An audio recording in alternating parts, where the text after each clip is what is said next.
From the east to the west, you've heard others, but now you've tuned into the best. This is a Prime Wave Media production, the NFL Bet Exchange, hosted by my man, Pop DiBiase, the primetime capper, and the Don of Cape Cod, Jeff Dawson.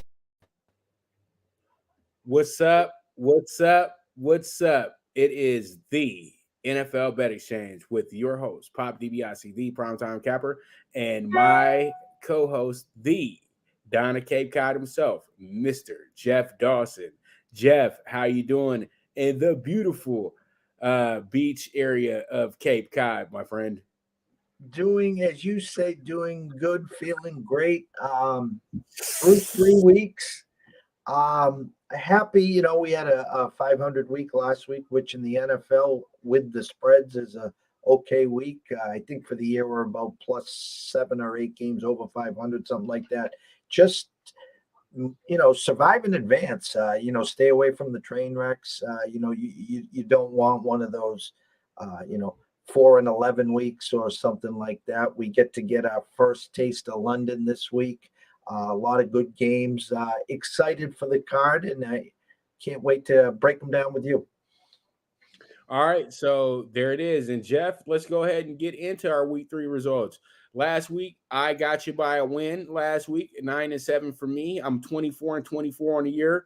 Jeff is 27-21 on the year, 8-8 week. His first, just 500 week. He's been killing it, 10-6, so 9-7 last week. I think you went 10-6, and then I think you went 7-9 or something of that nature last week, and then now you're sitting here at 27-21. So it is what it is at the end of the day. You're doing good now. Jeff did 10-6, 9-7, and then he got an 8-8. So if you've been following Jeff, you're on the good side. You're on the money side right now. If you've been following me, you just got all your money back last week. You're middling, buddy. You're middling, buddy. That's what you are right now. But all in all, though, let's go ahead and jump into our TNF game. And the TNF game features the Bengals and the Dolphins, and the Bengals and Dolphins hooking up. And I think that we got two teams kind of going in directions that we didn't see them going in. I honestly want to say this about the Bengals. The Bengals have not, it's not about the Bengals looking really bad the first few weeks of the season. I think what happened with the Bengals is that, okay, you ran into a Steelers team that's a rival, and that team, you have been really kicking their ass because they had beat the Steelers 3 times in a row, and they didn't just beat them, they whooped them. You know what I mean? So they had that in their court as well, too. So then you have first week, you're playing against the first week, you got the Steelers. So you got Trubisky. Trubisky's being doubted. A lot of people they're not sold on him like that. So what happens in that situation is that it's a big over bet, and the Steelers defense decided to show up that day. So that's what happens in that game. Second game of the season, they just didn't see it coming. The Cowboys defense is one of the better defenses in the league, and since they don't have to worry about the Dak effect so much and what's Dak going to be doing on the offensive side, they can focus in on just being a regular ass team. So that's why they were able to win that week 2 and why they were able to win last night. Now, they walk into this game 3 days after getting their first win of the season against a Jets team that they had some issues with, but they really didn't have any issues with. They went ahead and really took care of their business. So all in all, I think the Bengals going against this Miami team that is kind of like, okay, you dominated a New England team that's not the Patriots that we're used to. Then you had to have a miracle comeback against the Ravens. And then you kind of used an advantage in your stadium to beat the rival Bills. I think that they're playing good football, but they have fluke situations as well, too. This team easily could be 1-2, just like the Bengals. So it's not hard for me to take the Bengals with the minus 130 on the money line. As I'm staring at the lines, it's up to 4 in all the online shops. I'm waiting to see if Vegas makes the move. I know Tua is not in concussion protocol. He is questionable. With these lines moving the way they are, I'm starting to wonder if Tua is going to play. Now, all the reports are he's fine. He's just nicked up. He will play. But these numbers, I mean, they can't be moving them this much. They're begging for Dolphin money. As I said last night on our show on Friday, people trying to decipher the Dallas Giant game, I said to the two guests, do you honestly think the Giants are going to start the year 3-0? That was the question. And obviously, hindsight and being a Monday morning quarterback, Dallas prevails. I guess you asked the question to yourself as you just broke down some of the wins by the Dolphins. Do you really think they're going to start the season 4-0? No, I don't. So I followed your lead. I took the Bengals minus the 130. Short week. They put their lives on the lines with the South Beach Heat as Ian is starting to get ready and circling the wagons to hit the state of Florida. Miami should be all set there, unlike the Bucks. But I'm going to ride Joe. I think Jamar Chase has a big day. T. Higgins has a big day. Joe Mixon has a big day. And I think the Bengals prevail here. So we took them in the money line pot. All right. All right, so we move on and let's go ahead and get into the Vikings and the Saints and how we got this game setting up. You got a Vikings team that's 2-1. You have the Saints that are 1-2, plus 2.5 point spread going to the home team Saints, and then we have an over/under 44.5. What I'm seeing here is that Jameis Winston is doing Jameis Winston things. First game of the season, he figures out a way to come back against Detroit. Well, not Detroit, but Atlanta, a team that he's done this several times against. You know what I mean? It's like, yeah, you've done this before plenty of times. So he gets that win. Then the next week comes back around, got some issues with Tom and the crew. You couldn't get your revenge win against the team that drafted you. So that kind of went left. So this guy has really, and it's crazy when you start 3 games. I haven't seen this in a long time. But the Saints have already played half their division schedule already. They only got 3 games left now in the division, and they're 1-2. And that's not a great way to start off, but they're going to London this week. So that should be something that works out for them, and that should boost their confidence a little bit. They don't have to worry about, the home game and now the home game and impressing the fans. They just go out there and they just try to go win the game. You know what I mean? So what I'm seeing here is that this Vikings team, yes, they're 2-1, but they lost they won the opening week against a Packers team that did not really look in sync, and then they come back and they get smoked by Philly. Then they have a really, really tough game against Detroit, but that was kind of expected. But at the end of the day, I think that the Saints bounce back because they're going to get a lot of that London juice in them, and I think that's going to work out very well for them. And I think that a lot of people are going to write off Jameis before this game, and they're going to think this is an easy call with Cousins and the Vikings. I doubt.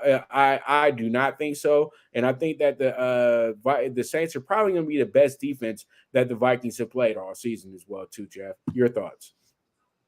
Well, that Philly defense, first of all, is pretty tough defense, especially at home, especially when they pin their ears back. They're just behind Dallas for the most sacks in the NFL. For the Vikings, again, a hard-fought. Well, actually, they handled the Packers pretty easily. Went into Philly, played a good first half, nowhere to be found in the second half. It was the Slay and Jalen Hurts show. Last week, we both know Detroit's offensively one of the better teams. First road game played them tough. It was a late touchdown by Osgood to win that game. I'm going to follow your lead. We bought the hook here. We took the Saints +3 London. I'm going to go on record. This is, if the Vikings win, which is they get to 3-1, it's a statement. But Jameis is playing for his life right now. This Saints offense has looked putrid, Pops. They sleptwalk in Atlanta the opening week. They had no offense against the Bucks. They looked lethargic last week against the Panthers, and now they got to go to London. I'm telling you, Jameis better wake up. Kamara better wake up.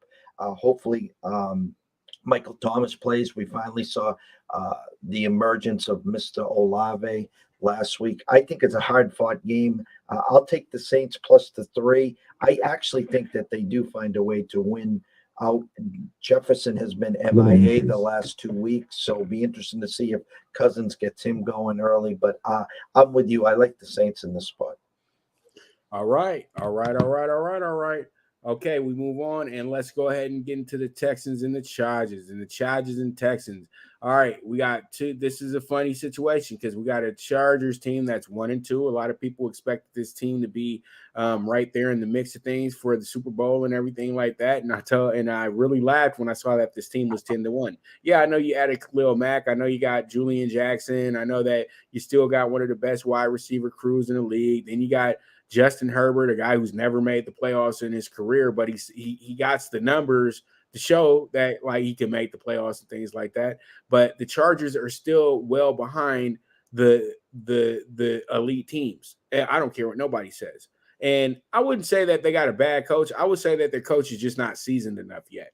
And I think that now, since he's not aggressive like he was before, it's kind of a detriment to the Chargers a little bit. Like, going for it 4th and 1 on your own 25 in the first quarter, things like that. We're not doing that anymore. And then Herbert did get hurt. I know you're going to bring that up as well too, Jeff. But I think that him getting hurt last week really was a detriment to the team as well too, because he should have just sat down. I think that was, I wouldn't call it selfish, but I would just say that he didn't want to miss the game. He didn't want to look like he was a weenie. He didn't want to look like, okay, if I can possibly play, I'll play. Guys got to stop thinking with that mentality. He's a $300 million quarterback. It's rib cartilage, dude. It's rib cartilage. You can literally be paralyzed. Stop. So this week they got a better head. They're gonna make a sound decision if he's gonna start or not. Okay, they're not gonna just go about it like they did last week. They want to kind of surprise people a little bit. That wasn't a good move by San Diego, and that's what really they were shot in the foot before the game even started. Jeff, we talked about this on the show last week that the Jaguars were going to hit them, and they were going to hit them hard, and it was going to be tough because Herbert was probably not going to play, or he wasn't going to be nowhere near being the guy he usually is. So, all in all, the Texans are playing hard football, but they don't have enough talent at the end of the day to keep up at this moment. As the season progresses, as they start adding in other players off taxi squads and waivers and things like that, they'll be better. But I don't see the Texans getting their first actual win until sometime in November. So I'm going to go ahead and take the Chargers in a bounce back because I know this is going to be a monster over bet by the public on the 2-0-1 Texans, because the Texans are one of the better covering teams in the league as well too. So I like the Chargers with the -6.5. As I talked about the Tua line and the Cincinnati line, going up to 4, I'm looking at this game that opened at 6.5. It's down to 4.5 and trending to 4. I mean, does he take the week off? Don't forget, no Keenan Allen last week again. That's the second week he's missed. And it looks like he's trending into play. Opening day, don't forget, they were 10-point dogs and they played to a tie. So a little respect here. I think it's trending towards Herbert maybe sitting out this game, and we'll see Chase Daniels. But currently, I bought the hook, and we took the Chargers -6. Their defense is banged up. Bosa out, and they just had someone out for the season. So that good defense is without a couple of its stars. So Mills has been serviceable. Pierce has been running the ball well. I don't think personally, especially from a fantasy standpoint, that they've established Nico Collins enough. Texans playing well. I think they're 3-0 against the spread, and public or whatever the line movement to 4.5, whether it's Herbert or not, is heading in their direction. But we jumped on the Chargers, Pops.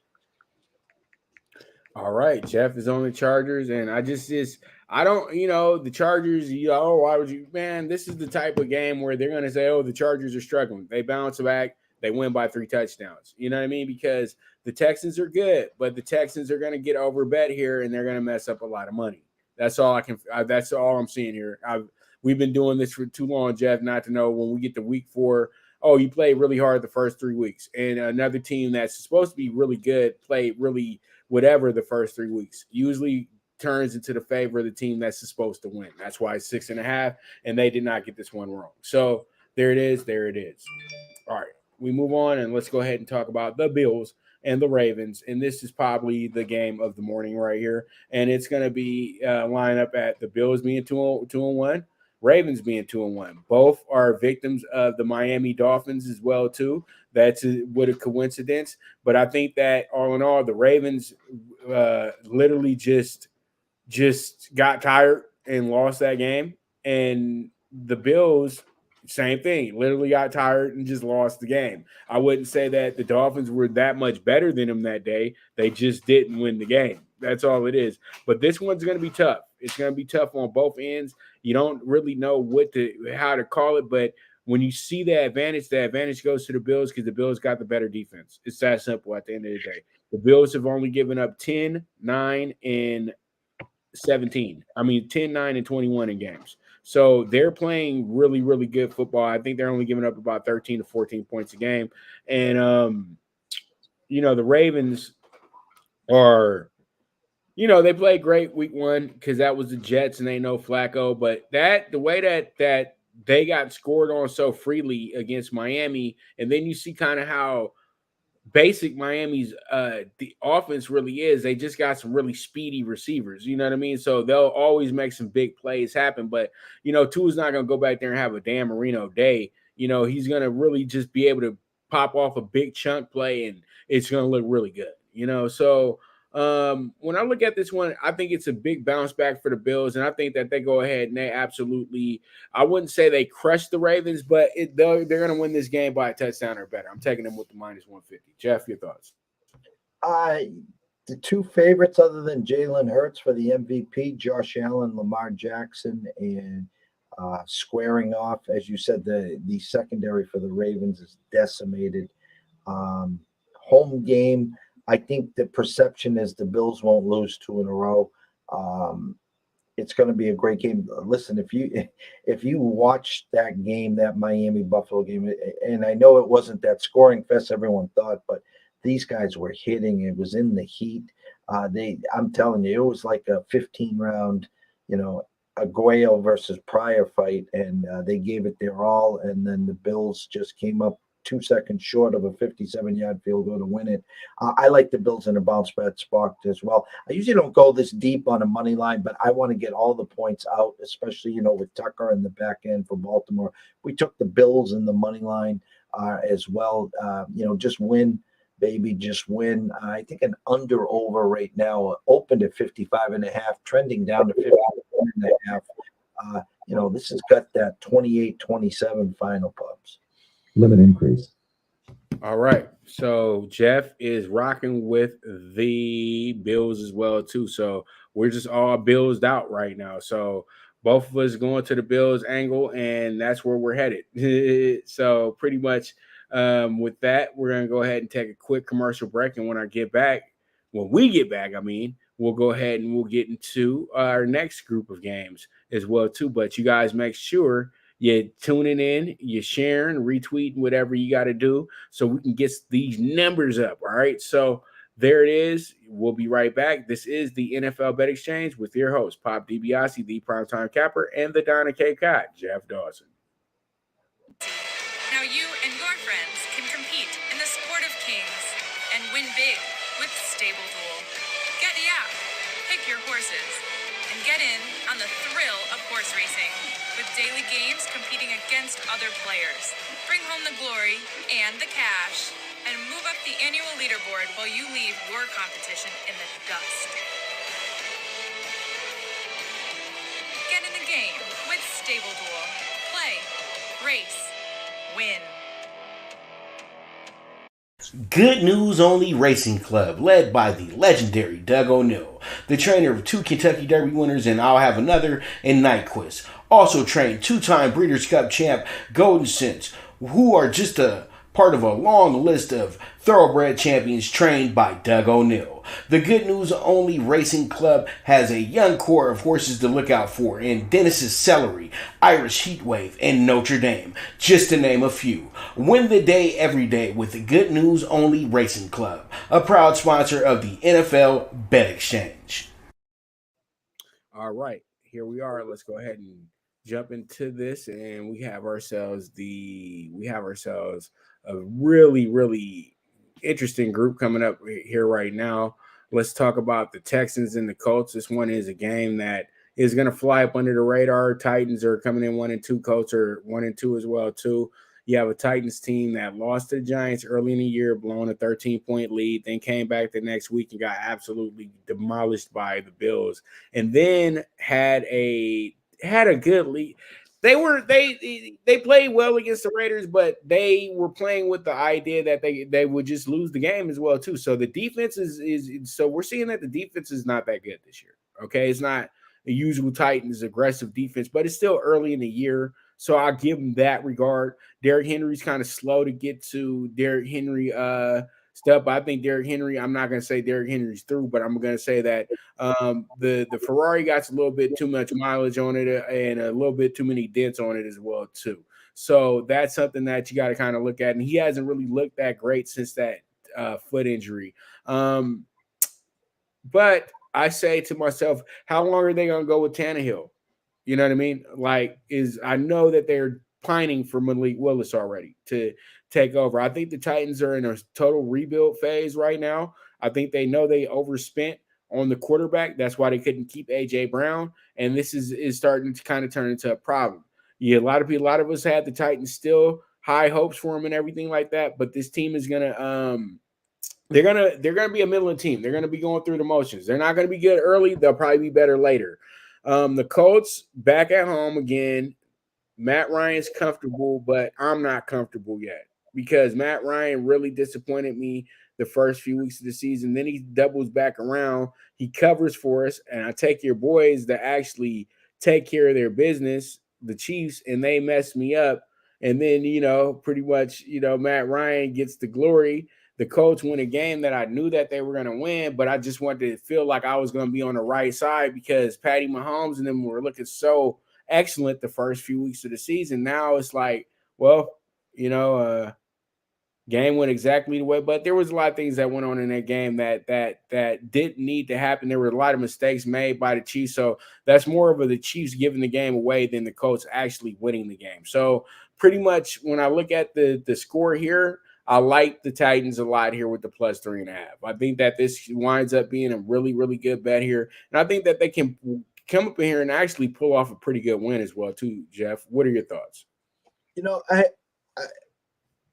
I like where your eyes are. The more I look at this game, I look at my spreadsheet, and I just look where the numbers trending. An under over a 44 that got released to 43, now down to 42.5. I mean, I think Vegas is spot on with a 23-20. We bought the hook and took the Colts, but I think this is a perfect spot for the Titans. Again, you talked about the fact that, that they started and struggled early out of the gate.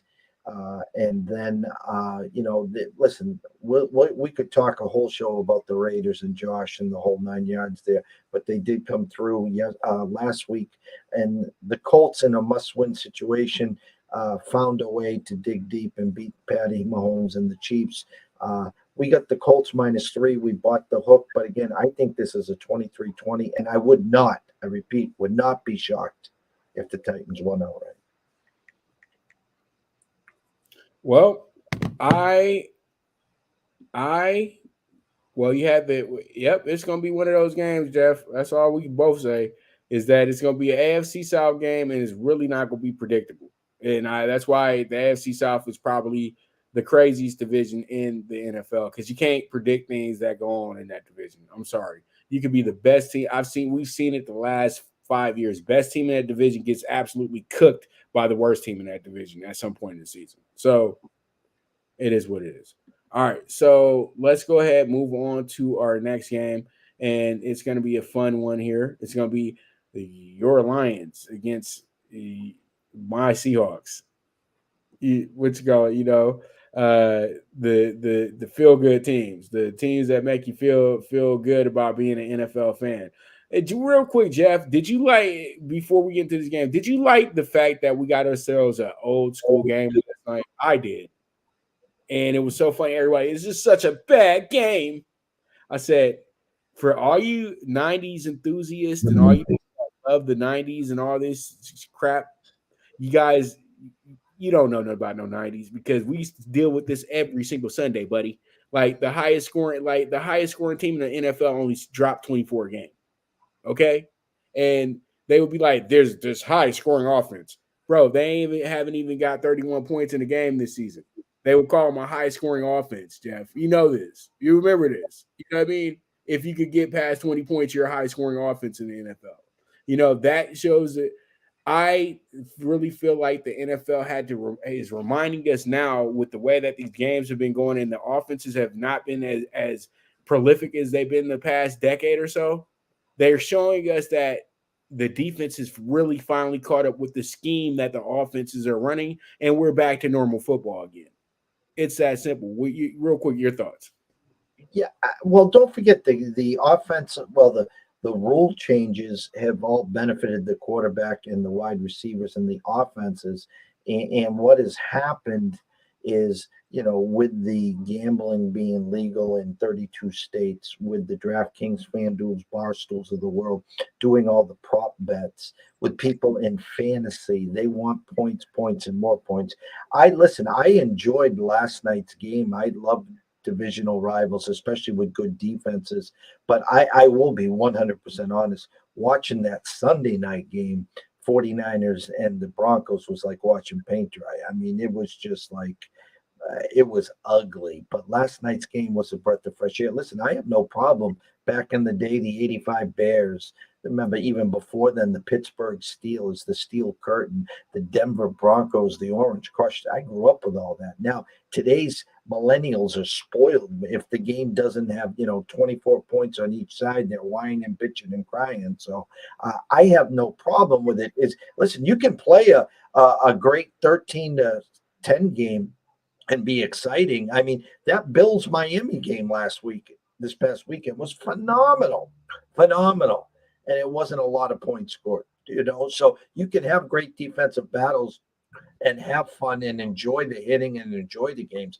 But again, I think the younger generation is just spoiled pups. Hey, I feel you. I totally feel you.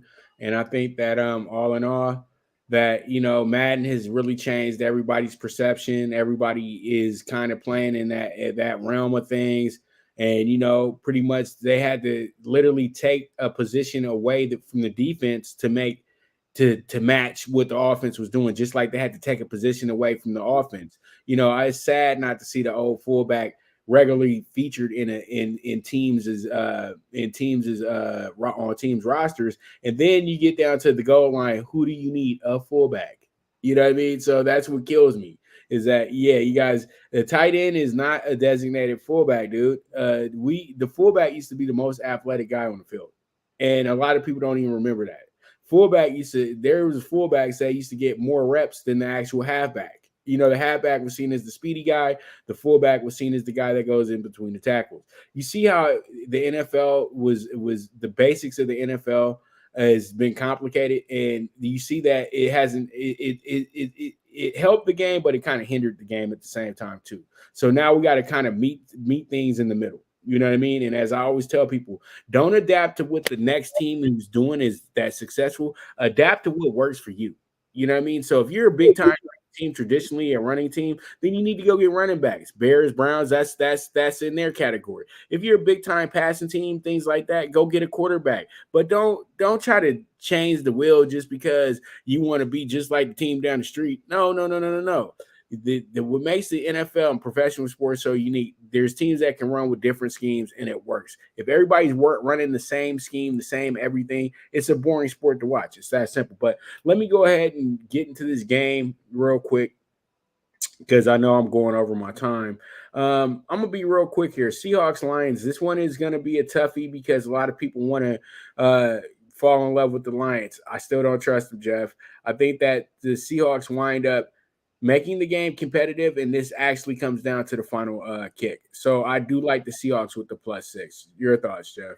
This Lions freight train at home, bet the overs. Every game has been an overfest, whether it was the Eagles or the Commanders. Then they stepped out and went to Minnesota in a tighter battle.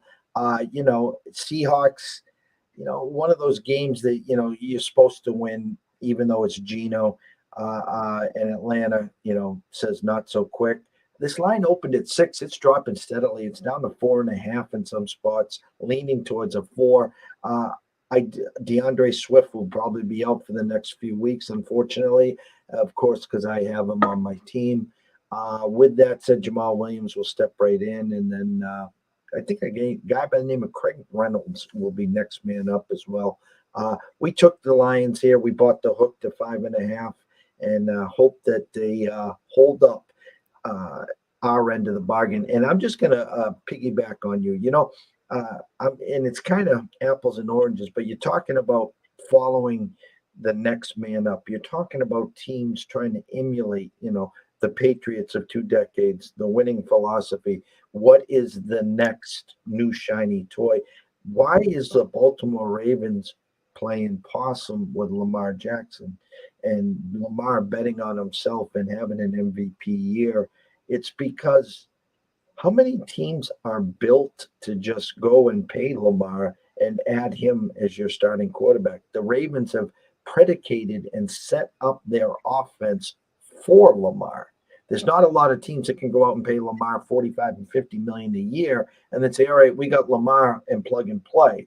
So you're talking about offensive schemes, you're talking about defensive schemes, and I'm just bringing up Lamar as a factor as being, hey, just because you're going to go out and pay the guy doesn't mean you're off. You need a whole new offense for Lamar. So what you're saying about offenses and defenses, I just added with Lamar, and that's what the NFL is all about. It's staying ahead of the game.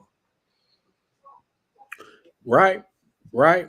I can agree with that. I can definitely agree with that. You just don't want to see everybody doing the same exact thing though. You know what I mean, Jeff? That's just my point. You know what I mean? It just doesn't look good.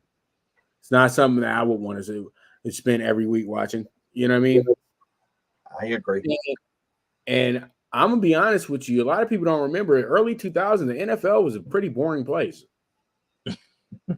It really was, dude. Like literally, I was in high school and stuff. It was the end, but I just remember the NFL being literally like the same thing every Sunday. You know what I mean? Like, all right, lots of commercials. You know what I mean? And then we're on to talk about 10 players. Brett Favre. Don't forget Emmitt Smith. John Elway. And whatever new running back of the week is. Whatever running back ran for 150 yards last week, So, and then receivers weren't like how they are now either, but we can do this all day, Jeff. Let's go into the Steelers and the Jets. Steelers, Jets. This one is actually a toss-up for me, Jeff, in my opinion. I think the Jets have a big shot in this game. Both teams coming in here 1-2. Joe Flacco. Joe Flacco has kind of found I won't say found the youth, but he's just found a team that got some really good receivers that he's over here piling up some stats for. Other than that, though, the Jets it's a struggle with the Jets, man. They just lost by 15, lost their opener by 15, should have lost to the Browns by 13. So this team is really not that good, to be honest with you. And Flacco only threw for 285 this week, Jeff. He only threw for 285 this week. So he had that in his court. But all in all, I think that what happens here is that we have a team in the Jets that are going to come in here and they're going to play hard, man. And they've started off the season pretty much playing the AFC North as well, too. So, all right, they come into this one. They get the Steelers this week. And I will say this. I will say, okay, they got the Steelers this week. That looks good on paper. I think Flacco goes ahead and lights it up once again, man. I think that Flacco has himself a pretty good game against these Steelers, Jeff. So I'm going to take them with the plus 3.5. If they don't win, it's okay. But, they'll be in a game.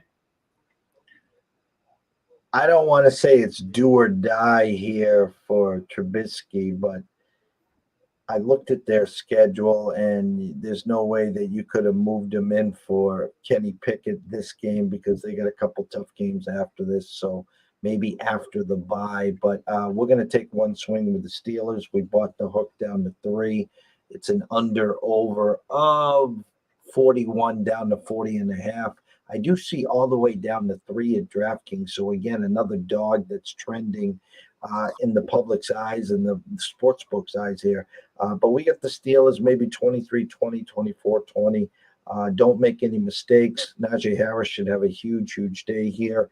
Jets have a hard time struggling to stop the run. Just a matter if they put pressure on Flacco and win the turnover battle. All right. And so Jeff has it at -3. We'll see how it goes.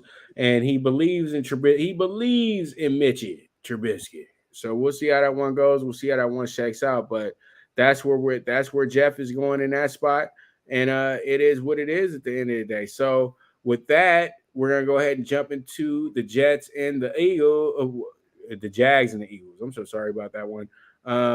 Actually, you know what? We're gonna come back to the Jags and Eagles, Jeff. We'll jump into the Browns and the Falcons first because I have to put the picture up and I don't feel like wasting any time. So let me go ahead and get this.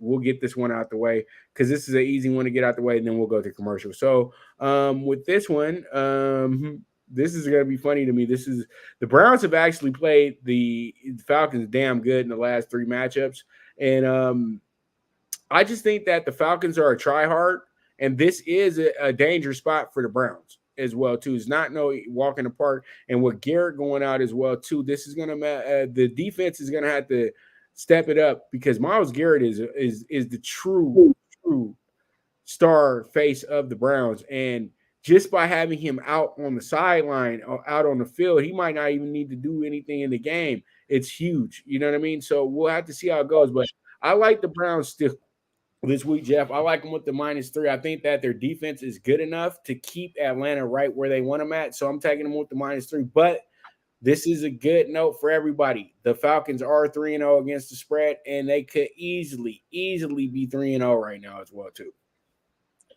You know, I'll tell you, your eyes are in the right spot.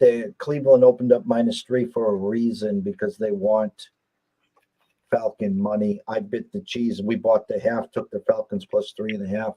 This line pops is all the way down to 1. So it's funny. A lot of these lines just from overnight, they're buying the dogs early this week and they're getting the points, and then they'll probably move in a different direction at the end of the week or on the weekend. Now we took the Falcons +3.5, but again, I think your eyes are definitely in the right spot, especially if this game goes down to a pick 'em. The Browns will probably be the right side here. Falcons have played great, like you said. We were all over them week 1 against the Saints. They were covering for 59 minutes and 30 seconds. And then they go ahead and lose the game. But they've been a covering machine. They were getting lambasted in L.A., come all the way back to cover with the ball, with the chance to win, and then they win in Seattle. So this team's trying hard, Pups. All right. Okay, so Jeff has it to where he has the Falcons, and I got the Brownies. And we are going to go ahead and we're going to take another quick commercial break. And when we get back, we're just going to run through the rest of the games as quick as possible. So you guys be ready for that. We'll talk a little bit about them, but we'll get you guys your plays and everything like that. So you guys stay tuned. This is the NFL Bet Exchange with Pop DiBiase, the primetime capper, and the Don of Cape Cod, Jeff Dawson, and we'll be right back. Good News Only Racing Club, led by the legendary Doug O'Neill, the trainer of 2 Kentucky Derby winners, and I'll have another in Nyquist. Also trained 2-time Breeders' Cup champ Golden Sense, who are just a part of a long list of thoroughbred champions trained by Doug O'Neill. The Good News Only Racing Club has a young core of horses to look out for in Dennis's Celery, Irish Heatwave, and Notre Dame, just to name a few. Win the day every day with the Good News Only Racing Club, a proud sponsor of the NFL Bet Exchange. From the East and the West, you've heard others, but now you've tuned into the best. This is a Prime Wave Media production.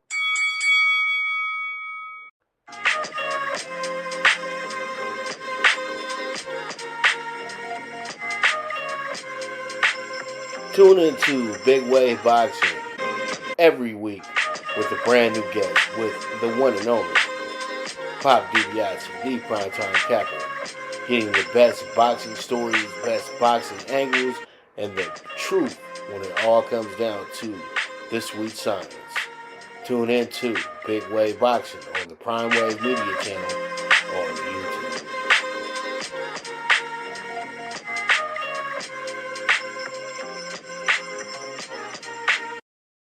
All right.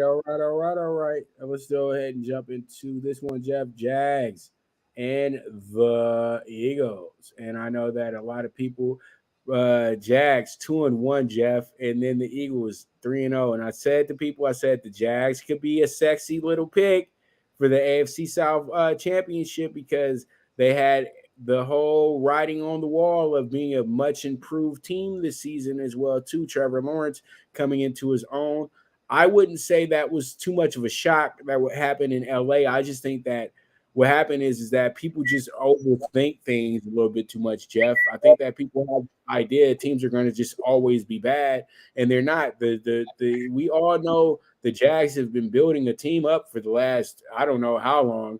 You know, the Jags have really been building this squad up. So, like when I see a team like this and they just keep building and building, eventually they're going to break through it. And that's exactly what they've done here early in the season. So I would say that the Jags it's easy for me to take the Jags this week because I think that a lot of people are so in love with Philadelphia. And I think once you fall in love with these teams, that's when they're going to get beat. I'm not going to say that they win the game, but I will go ahead and go a little bit off the limb this week, though, Jeff, and I will make them the good news only dog bet of the week, but I only got them at a +7 at this point. But when we do Sunday, when I do bet us and all that stuff, I will make them the dog bet of the week. I know that you guys are like, what's been going on with the dog bet of the week? It's 0-3, guys. It's that simple. Texans was last week. They messed me up. So it is what it is at the end of the day. But I do love the way that we're going here. I love the +7 on the Jags. Let's see how it goes. Let's see how it shakes out. And we go from there. Jeff, what are your thoughts on this? We bought the hook to 7.5. The Jags have looked great. And I mean, no one's looked better than Philly right now. And Jalen Hurts cooking with Crisco, as we like to say here. The defense, especially at home, will have their ears pinned back. Be interesting to see if Trevor Lawrence has a big day with his feet. James Robinson, MVP right now, wasn't even supposed to be playing. The guy's running like, Fred Taylor out there, killing all the Travis Etienne fantasy points there. I like everything I see from both teams. I think this is a competitive game. Now, listen, if Philly gets out and Jags are playing from behind, that's a whole different ballgame. Jags were able to get out against the Chargers on Sunday and flex their muscles. No one talking enough about this defense of the Jaguars. They shut out the Colts 2 weeks ago, and then I think Chargers only put up 10 this past week. So their defense has been tricky. And over opened at 47.5, already up to 48 in some spots. So I think the hook comes into play. I'm hoping the Jaguars keep it within a touchdown, Bubs. All right. I like what I hear. Okay, let's move on to oldie but goodie, two of the oldest teams in the NFL, the Giants and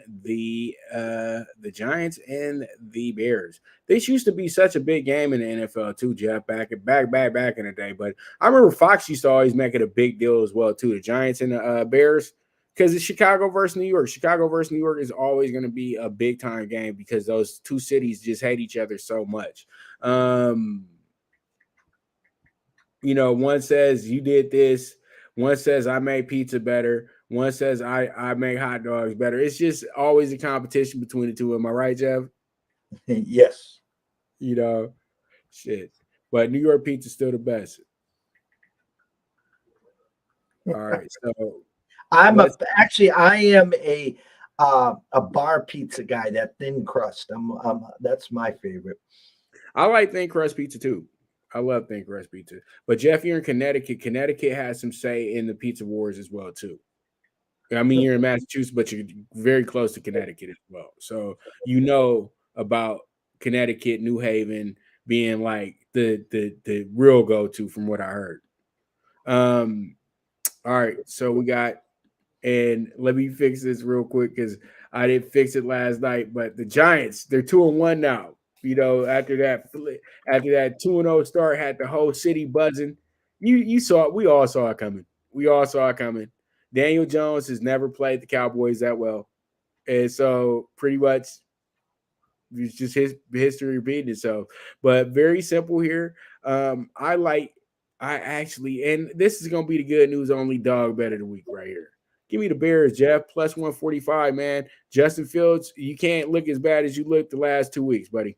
I think that with the way that their running game is working and the way that the Giants kind of showed that pass defense is a little leaky, I think Justin Fields will have a better game statistically against the Giants if Cooper Rush can have a game like how he had last night. So I'm taking them with the plus 145 as the good news only dog bet of the week. I think your eyes are spot on. I mean, Justin Fields threw the ball like 8 times. I have Cole Kmet in a couple spots. I'd hate to have Mooney right now. Their offenses, I mean, I know they played in a monsoon week 1, and then they played the Packers, and then they played the Texans. I mean, enough's enough here. I mean, this is the NFL. This isn't Nebraska of the 80s, but I took the Giants in a bounce back spot. But again, I will give you credit where credit is due. I think your eyes are spot on. This is a Bears line. This is definitely a Bears number.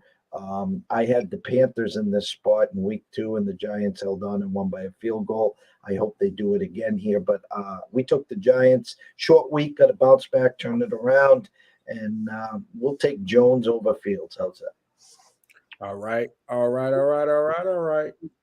Okay, so let's go ahead and move on to our next game, and that's going to be the Cowboys and the Commanders. This just doesn't even sound right. It used to be called Redskins Week. It used to be called Cowboys and Redskins Week. Now it's Commanders Cowboys Week. This just doesn't seem right. Like, what is this like? It just takes so much away from just the rivalry in itself. But it is what it is. What are your thoughts, Jeff? I'm going to let you kick this one off. Well, first of all, I miss the Hogs. I miss John Riggins. I missed those days on the Sunday at 4:20. Actually, it was 4 o'clock. Never mind this 4:20 shit. Those were the good old days with the band and the crowd. And, hats off. Cooper Rush has looked great. CeeDee Lamb drops a potential 50-yard touchdown. Then he makes a miraculous one-handed catch. Dallas D is absolutely lights out. Thank God I have them at every spot possible. This is one of the lines that is going the other way. The Cowboys are now up to 3.5 here. Everyone remembers what they saw last. And I think it's a Commander's number. We took them plus the 3. We bought the hook. It's now up to 3.5. Again, this is going to be a Wentz win the turnover battle over Rush here. I think it's a close game. But listen, if Micah Parsons is in the backfield every 2 seconds, there'll probably be 2 or 3 pick six. But we took the dog here, Pops. All right, so Jeff is taking the Commanders in this spot. All right, well, I'm just going to have to go ahead and bite the bullet here, Jeff. Cowboys, they ran into Tom Brady and crew week 1. I just think that Dak was just mentally not there in game 1, so that's what kind of threw him off a little bit. Game 2, they were able to get a good emotional win because the defense was able to step it up against the AFC champs. And then last night just showed you, okay, this is exactly how the Cowboys got to roll. Game manager, defense. Cowboys defense stepped it up when they needed to. Cowboys have done the right thing. Finally, they've actually invested money into a really, really good defense. I was looking at that team, though, last night. A reason why that team is not killing it offensively the way everybody wants them to, they don't have the same talent at the receiver position that they had before. You just literally got CeeDee Lamb out there now and a bunch of tight ends. So it's going to take some time, but I really do like the Cowboys going into this game this week. And I think that they blessed the Commanders with their first big win of the season where they actually don't have to sweat it out too much. So I like them with the 2.5, Jeff. I got you. All right, so we move on. Let's talk about Cards and the Panthers. It will be quick here. You know what? This is a good bounce back spot for the Cardinals, in my opinion. You got 2 teams, 1 and 2. Panthers actually could be 3-0. We both know this. Cardinals, they were fortunate to play the Raiders, but I think a lot of people have it in the back of their head that this team is kind of already fixated on having this all said and done. Kingsbury's days, you're gonna tell me his days aren't numbered, but I think they are. To be honest with you, and I think that this is a good bounce back game. They're going to be at home. They're going to be in Carolina, playing Carolina at a time that they usually don't play at 4 in the afternoon. That's a late game for them. You know what I mean? So I like the Cardinals with the -105 going into this game. If you look at the Cardinals, their 3 games, they got their ass handed to them opening week at home versus the Chiefs and your buddy Patty Mahomes, LOL. Then they go to the Raiders in Vegas and sleptwalk for 2.5 to 3 quarters and have a miraculous comeback and win in overtime. And then back at home, they sucked pond water again. Never in it. In my eyes, they're never in it. Their defense played a little better. Now they go to the Panthers, which I can't understand, who I've had a good read on. They opened at 1, and it's already up to 2.5 in some spots, 1 in others. I'm with you. I'm riding the 1-0 road team. Don't forget, these started the year last year 7-1 or 8-1, and what really opened my eyes the most is how well they played on the road, getting out of the desert. And Kingsbury is on life support. This is actually, I'll tell you right now, Pops, the loser of this game, the coach will really, really be on the hot seat. I mean, I know they gave an extension to Kingsbury, whatever you want to call him. But Matt Rule is definitely on life support. If Arizona and Murray come in and lambaste them, they'll be calling for his head at the end of this game. Yes, sir. Yes, sir. I totally agree with that. All right, let's go ahead and talk about boys, the Pats and the Packers. And let's see what's going on with this one. We have a Pats team that's 1-2, and we got a Packers team that's 2-1. I'm gonna be dead honest with you, Jeff. Your boys don't stand a shot in this one. I think Aaron Rodgers and crew go in here and absolutely devastate the Patriots because the defense found itself the last 2 weeks, and I think that Rodgers is comfortable with who he's going to throw the ball to. So there we go, -6 to the Packers. What are your thoughts? Well, the actual line now is 10 and a hook. Obviously, Mac Jones will not be playing. High ankle sprain. Looking for a second and third opinion. He wants the surgery. Bill does not want him to have the surgery. He wants him back in about a month because after this game, it sets up with like Cleveland, Houston, Detroit, and someone else. They have 4 games that they actually probably be favored in most of them. So Hoyer comes to the rescue. We took the Packers as well. I will be using the Packers in our survivor and must-win pools as well. Should be early and often. Big day from Dylan. Aaron Rodgers, Aaron Jones, maybe even a Robert Tonyan sighting for a touchdown here. So Packers all the way, Pups. There it is. Packers all the way for Jeff. All right, so let's go ahead and move on and talk about the Raiders and the Broncos. And the Raiders and the Broncos meeting up in the Diamond in the Desert over at the Death Star. The Death Star. All right, but you know what? I think that Josh McDaniels had a nice lengthy talk with Mark Davis because now Mark Davis isn't distracted with the Aces in their championship run. Now he can fully focus on the Raiders. But there's just a lot of mistakes getting made with the Raiders left and right, man. And now Jeff is looking very prophetic with his analysts on McDaniels not being the guy, not being anywhere near the guy, and shit. He's actually, the Raiders have taken 2 steps back since he actually became the coach.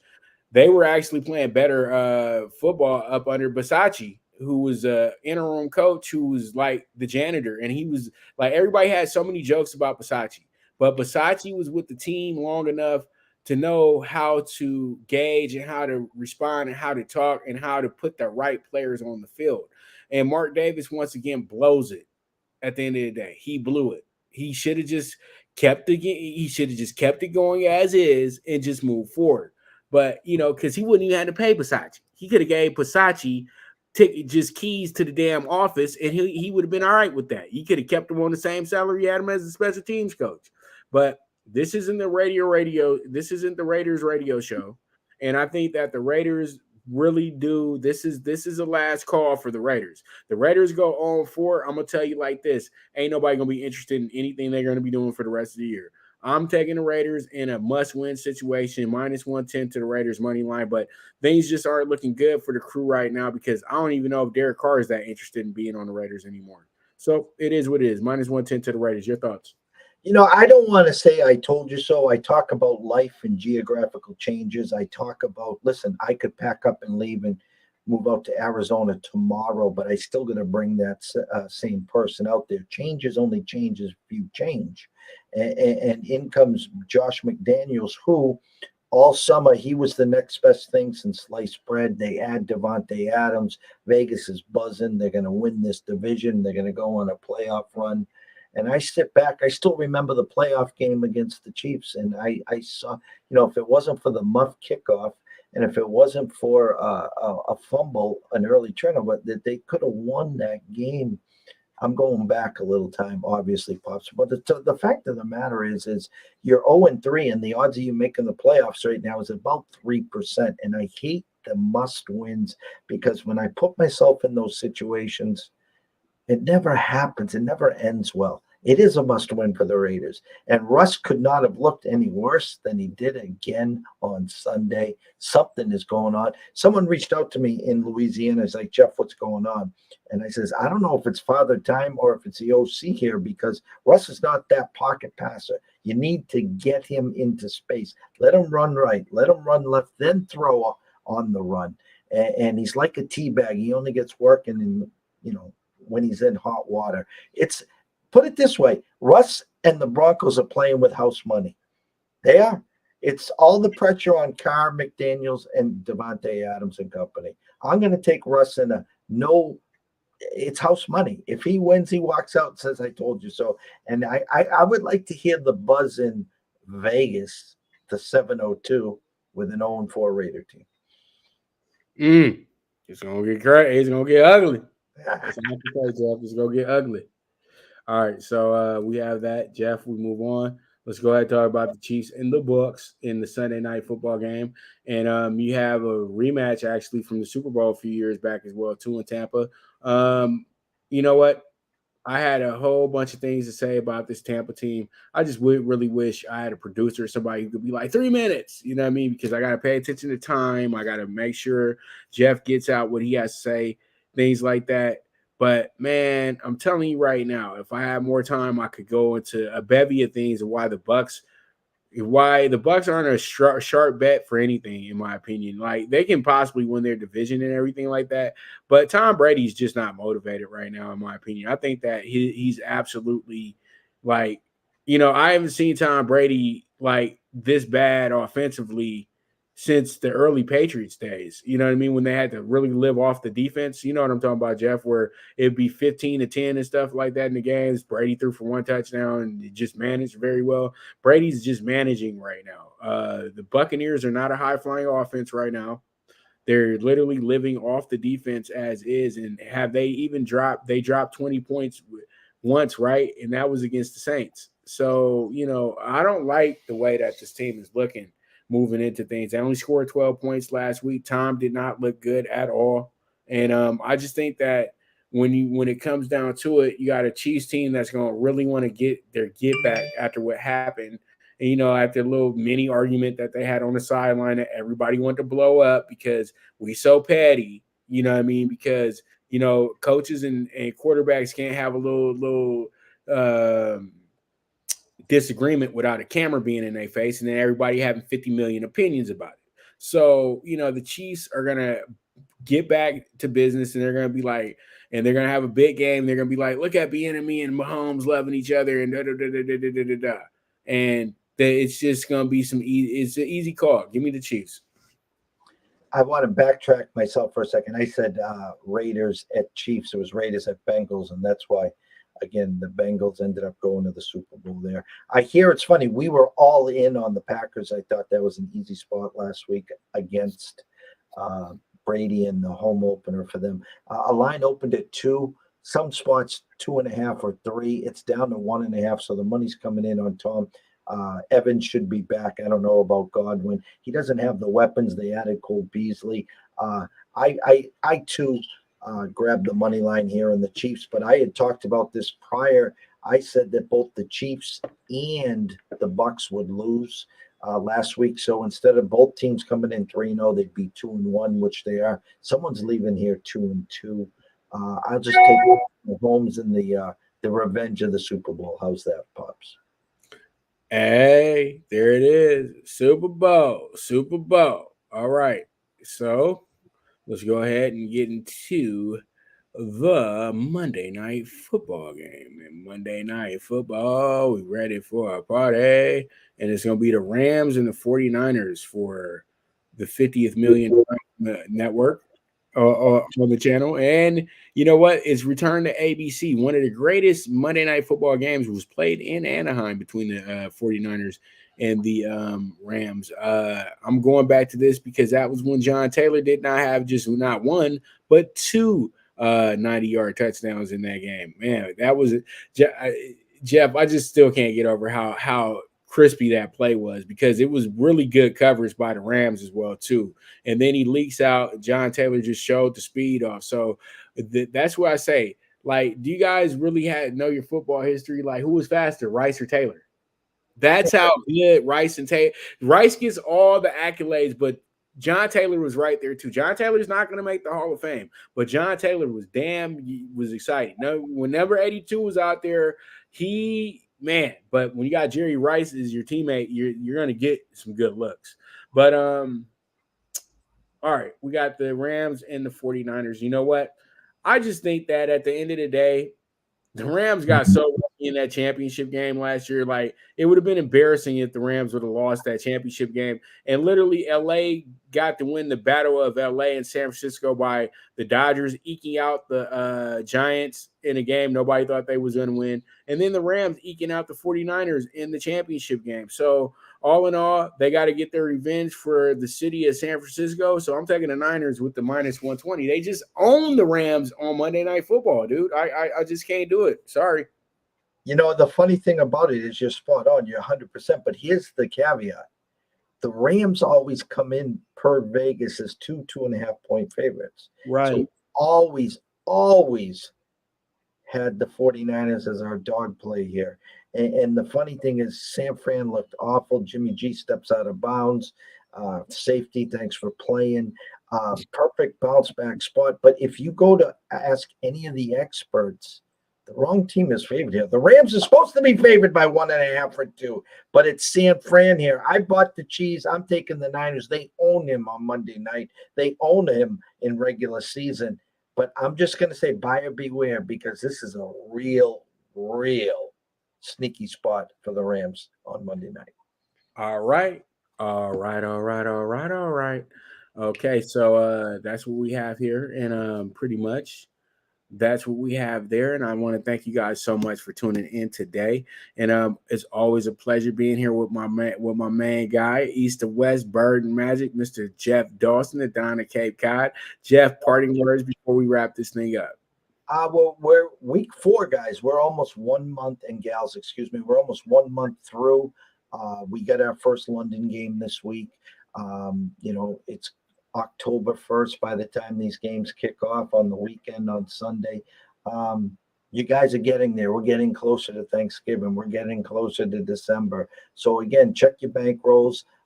Pop said it's at 500. I'm about, I don't know, what was 6 games over 5 games, whatever it was. The fact of the matter is, it's a marathon. Okay, we're not getting the Ferrari in week 4. Probably not week 8. Probably not week 14 either. But we'll be standing for the playoffs and the Super Bowl, and that's our goal. So be safe out there. Enjoy the game. Sprinkle a little money line on a few of these dogs. Have some fun, and we'll see you next week. Yes, sir. And this is the NFL Bet Exchange with your host, Pop DiBiase, the primetime capper and the Don of Cape Cod himself, Mr. Jeff Dawson. And we'll be right back for week 5 next week. So you guys make sure to tune in. And if you guys are watching the show today, make sure you share, retweet, whatever you got to do. Let's get them numbers up. All right. You guys are the absolute best, and we are gone. Yep. Thank you for tuning in to the NFL Bet Exchange, where the sharpest bets are laid. This show was produced by the Prime Wave Media Group.